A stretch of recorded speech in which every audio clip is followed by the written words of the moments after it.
Kemudian kalau mau silaturahmi, ditantang untuk konfirmasi konferensi pers sama mereka.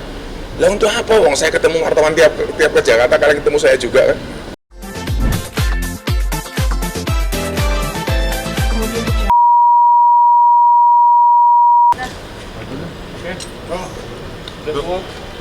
Menanggapi adanya laporan tentang Gus Miftah dan Mahathir. Senyum aja. Iya, senyum gimana? Itu laporan. Laporannya mau dilaporin apanya? Gus Miftah dilaporkan atas dugaan penghinaan pada saat yang mengisi podcast di pakai atas Gus. Yang saya hina siapa? Yang melaporkan siapa? Yang melaporkan Gus Irfan atau yang Makanya yang dilaporkan salah Pak Ar. Kenapa saya sama Atta nggak nanggapi ya? Karena bagi saya itu halu saja. Jadi saya nggak perlu menanggapi berlebihan. Ya karena nggak. Apa yang harus saya tanggapi? Karena begini. Saya ngomong katakanlah istri wartawan ada yang jelek umpamanya, sama istrinya Jurek jelek. Kira-kira yang bisa masuk laporan ke saya itu yang istri wartawan jelek atau Jurek yang jelek? Saya nyebut nama enggak? Enggak yang dukun saya nyebut nama enggak? Enggak ada. Kita enggak nyebut nama sama sekali. Lah, kemudian dalam kapasitas apa kita dilaporkan, yang melaporkan sama beliau-beliaunya yang terhormat? Katakanlah persatuan dukun. Saya mau tahu persatuan dukun di Indonesia itu apa sih? Makanya kenapa kita santai banget. Saya teleponan sama Atta, gimana bro, gimana Gus? Ya fine aja, nggak ada masalah. Jadi nggak perlu ditanya berlebihan itu. Ya kalau mereka butuhnya untuk buat konten ya mudah-mudahan ramai kontennya, itu aja. Jadi kita sama Atta sama sekali nggak perlu nanggapi dan merespon berlebihan. Dan berarti tidak merasa dirugikan juga ya? Ya silakan aja, cuma dilaporkan aja Pak. ada surat panggilan dari kepolisian Polres? Alhamdulillah nggak ada. Saya pikir kepolisian mana tak tahu mana skala prioritas. Itu saya pikir itu bukan sebuah prioritas.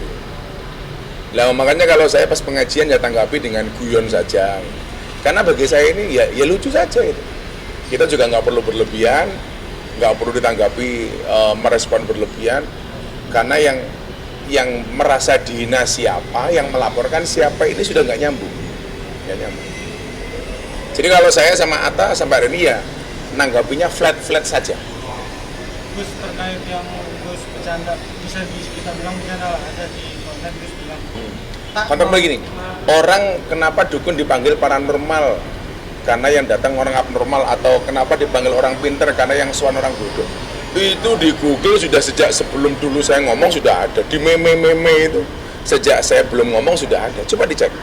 Kira-kira duluan mana kalimat itu saya sampaikan ke podcast sama di Google. Jauh di Google. Di grup-grup juga banyak itu meme itu. Nah, cuman mungkin yang speak up saya gitu aja kan. Terus yang Gus bilang mau doa apa nih Pak? Doa kebal atau doa? Lah, kalau itu kemudian banyak yang tersinggung. Katakanlah dikira kita nyinggung anti kepada mereka yang kebal. Saya bilang sama Atta, kalau kamu punya duit, wow, jangankan kebal fisik, kebal hukum juga bisa, tak? Saya bilang itu guyonan sarkas saja sebenarnya kepada orang-orang yang sangat memuja-muja dengan ilmu-ilmu seperti itu. Nyatanya begitu dipraktikkan juga banyak yang terlukai. Makanya yang mendingan anti miskin. Wartawan nanti baca nggak dapat berita ya miskin. Gus, kalau misalnya seandainya kedepannya ada panggilan, siap kooperatif buat? Wah ya kalau dipanggil kita datang. Kan ini saya juga mau ke Mabes Polri, gitu. Tapi dalam rangka yang lain. Gitu. Dalam rangka ada silaturahmi, ada teman-teman pejabat yang pengen silaturahmi dan mendengarkan tausiah dengan cara saya, ya saya datang.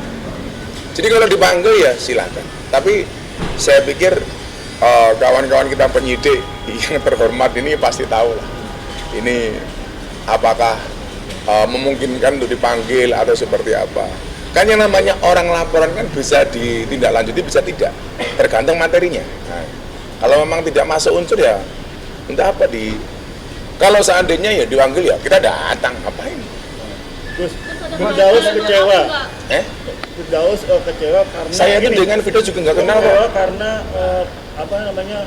podcast dia di take down pas Gus Miftah hadir juga di podcastnya Atta. Loh, Kalau ditampilkan ini apa yang menjadi keberatan Firdaus? Nggak beralasan.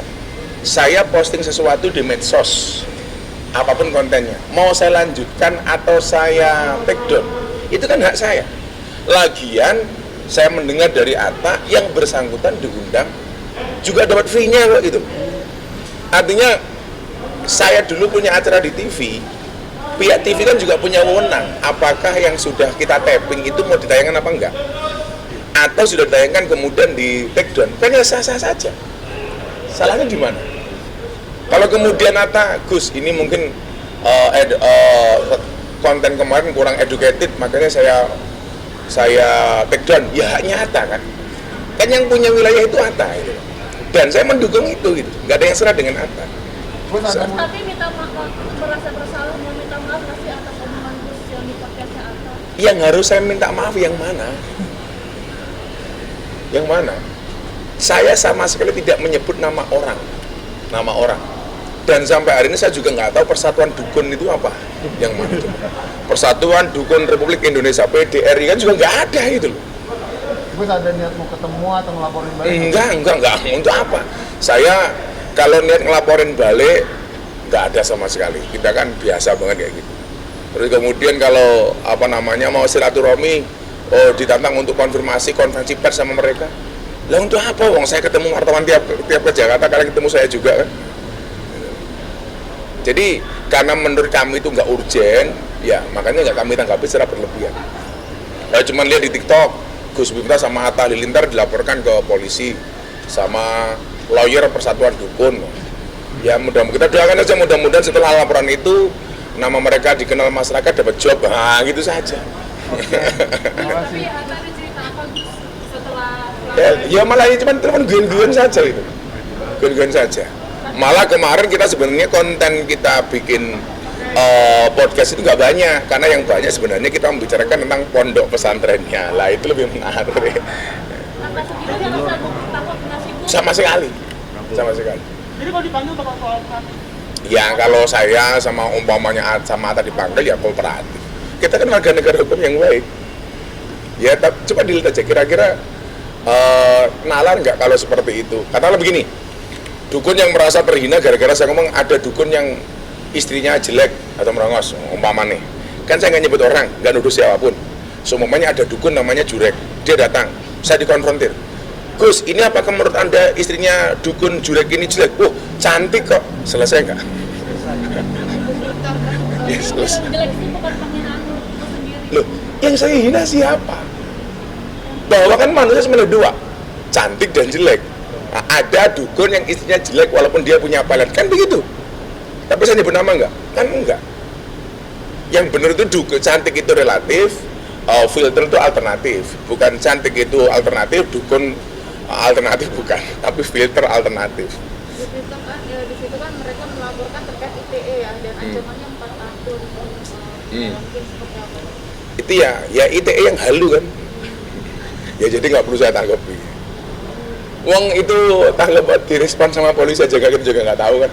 Apalagi ngomong berangan-angan, berandai-andai hukumannya 4 tahun. Itu kan menurut yang melaporkan. Jadi insya Allah saya sambarin dengan Mas Atta fine, ya kita lihat saja. Dan saya menghormati, dia juga punya hak melaporkan sebagai warga negara yang baik.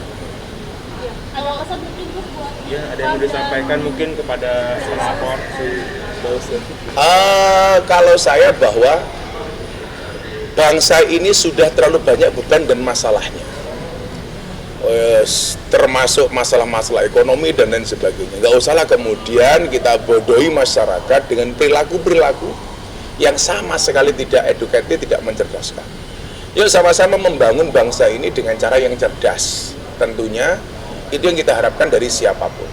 Kalau kemudian kadang-kadang di dalam kita berargumen ada sesuatu yang dianggap berlebihan atau kasar dan sebagainya, yaitu kita khilafnya sebagai manusia lah. Tentunya kita minta maaf. Tapi kalau kemudian bangsa ini dibodohi dengan praktek-praktek yang tidak tangible, tidak terukur, dan lain sebagainya, tentunya yang kasihan adalah masyarakat Indonesia. Itu saja. Saya pikir Katanya ada ini rencana buat ketemu ngomong ke teman-teman. kalau kita kan on call tiap hari.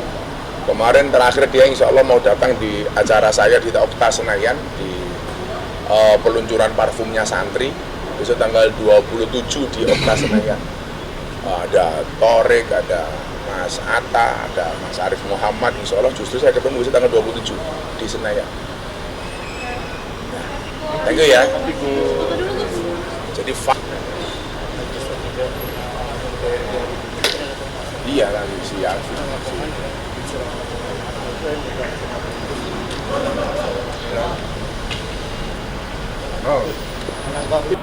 Yang meninggalkan jejak peradaban yang luar biasa untuk bangsa ini. Maka memang menjadi sebuah beban generasi penerus berikutnya. Karena tidak gampang tentunya untuk menjaga tinggalan orang. Makanya saya sebagai jamaah dan orang yang mengagumi